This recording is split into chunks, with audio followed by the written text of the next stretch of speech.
Good morning, student. Today I am going to teach you chapter 4th of history. The name of chapter is Mughal Empire. Who were the Mughals? Mughals descended थे Timur और Genghis Khan के, जिनका first ruler means founder of Mughal empire Babur. Babur was the founder of Mughal Empire. Mughals ruled over the India from 1526 to 1857. Mughals का rule India में 1526 से 1857 तक का था. Babur first and Bahadur Shah Zafar was the last emperor of the Mughal dynasty. Mughal dynasty के first Babur and last Bahadur Shah Zafar थे. This is a picture of some Mughal emperors. Babur the first Mughal emperor succeeded to the throne of Fergana. Babur ऐसे पहले Mughal emperor थे जिन्होंने फरगाना पर जीत हासिल की 1494 में, जब वो सिर्फ 12 ईयर्स ओल्ड के थे.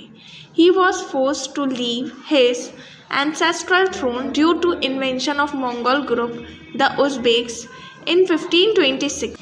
He defeated the Sultan of Delhi, Ibrahim Lodi, at Panipat and captured Delhi, Agra. Panipat का जब बैटल हुआ था तब बाबर ने दिल्ली का जो सुल्तान था इब्राहिम लोदी, उसको हराकर दिल्ली और आगरा पर को कैप्चर कर लिया था. मीन्स दिल्ली एंड आगरा पर को अपनी टेरिटरी बना लिया था, अपना एरिया बना लिया था. He was very brave ruler of Mughal empire. Mughal empire के बहुत ब्रेव रूलर थे.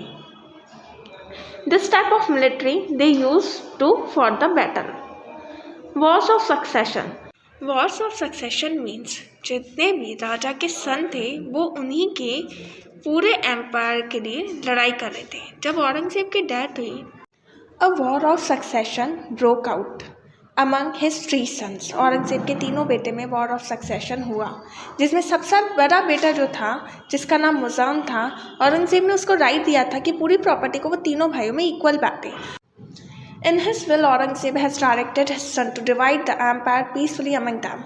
But at his death, there arose a bitter struggle for the throne of Delhi. Delhi के throne पे तीनों ने बहुत struggle किया, और जो मुजाम जो बड़ा बेटा था, जिसको शाह आलम ए बोला जाता था, वो अकेला रूलर बन गया और 1712 में उसकी भी डेथ हो गई.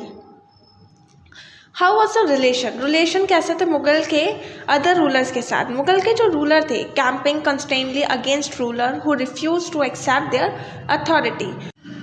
उन रूलर के अगेंस्ट कैंपिंग करे जाते थे जो भी मुगल्स की अथॉरिटी को एक्सेप्ट नहीं करते थे. मिलिट्री कैंपिंग्स के अलावा भी मुगल जो हैं वो दूसरे कैंपिंग्स को भी रेगुलेट करते थे. As the Mughals became powerful, many other rulers also join them voluntarily. जैसे ही मुगल पावरफुल हो रहे थे, दूसरे जो राजपूत वगैरह थे वो भी उनको ज्वाइन कर रहे थे.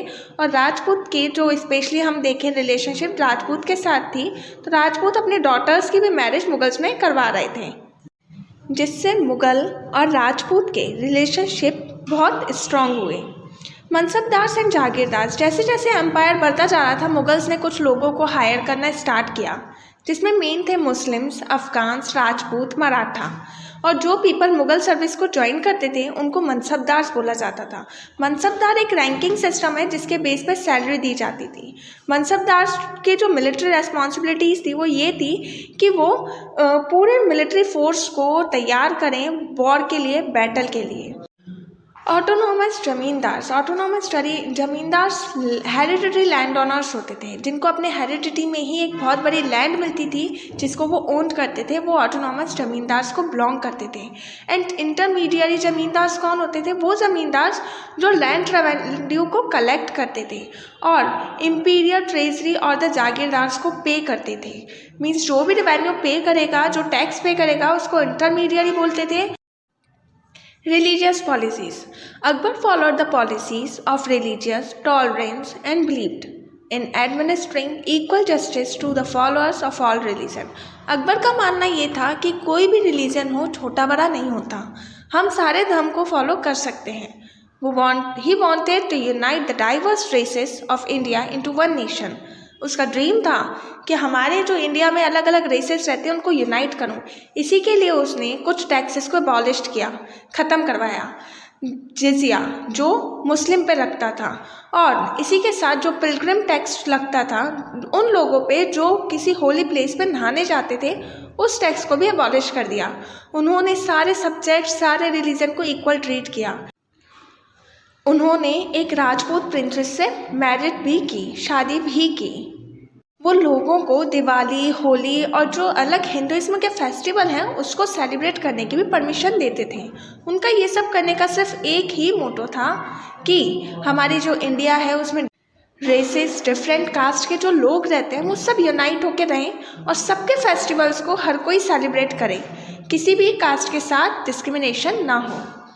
दीन-ए-इलाही, the comparative study of different religions at the Ibadat Khana led Akbar to form the Deen-e-Ilahi, meaning divine faith. Means जब अकबर डिफरेंट रिलीजन की स्टडी कर रहे थे तो उन्होंने एक धर्म बनाया, दीन-ए-इलाही, जिसका मतलब था the new faith included the God good points of all religion. It believes in one supreme God, वो हमेशा सब भगवान को एक मानते थे। मेन पर्पस जो था दीन-ए-इलाही को फॉर्म करने का वो यूनिवर्सल हार्मनी थी। मीन्स पूरे एम्पायर में शांति रहे और सब शांति से अपने अपने रिलीजन को फॉलो करें। The idea of tolerance in this faith didn't discriminate between people of different religion. इनका मतलब ये बिल्कुल नहीं था कि डिफरेंट रिलीजन के बीच डिस्क्रिमिनेशन हो। राजपूत पॉलिसी ऑफ अकबर, अकबर की राजपूत पॉलिसी क्या थी? अकबर ने ये रियलाइज़ किया कि he could not consolidate his empire without the support of Rajput, इसीलिए उन्होंने फ्रेंडली पॉलिसी अडॉप्ट की राजपूत के लिए। राजपूत को हाई पोजीशन दी एडमिनिस्ट्रेशन में। फॉर एग्जांपल राजा बिहारी मल, हिज सन भगवान दास, राजा मान सिंह, इन सब राजा को एडमिनिस्ट्रेशन में बहुत हाई पोस्ट मिली हुई थी।